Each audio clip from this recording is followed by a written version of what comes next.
ကိုတရားထဲရှိတဲ့ဆင်းရဲဆုံးနှလုံးသားနိုင်ငံငယ်ခေါင်းမူအောက်ကထူကြတဲ့လာနေကြေအောင်ရဲ့ရိုင်လဲတော့မဲ့တယ်လီရဲ့ရှိနေပုံရဲ့အစင်မပြေနိုင်တဲ့ကိုဘဝအတိုင်းပဲကွယ်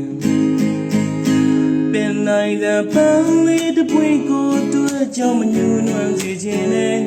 ကြပြလေးတစ်ပုတ်ထနူးညံ့နဲ့မိန်းကလေးငယ်ကိုကွယ်ဘဝခီးကျန်းတဲ့ချစ်တကူတွေ့မလန်းငယ်စေခြင်းနဲ့မလာချင်ပါနဲ့အောင်နာမိန်းကလေးရွှေနန်းဆောင်ရွှေကော်ဆောင်ခံဆောင်လေစံမြန်ရာရွှေရတင်ရာစွာလေမြင်ဆုံးမှာဘရင်မလေးတစ်ပါးဖြစ်စီကွယ်ချစ်လေးရဲ့ဒီလိုမင်းကိုထားခြင်းလေ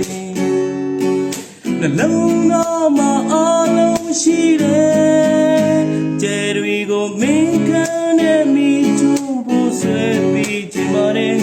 ချစ်တဲ့လမ်းနိုင်ပန်းလေးတစ်ပွင့်ခင်ပြီးစီခြင်းနဲ့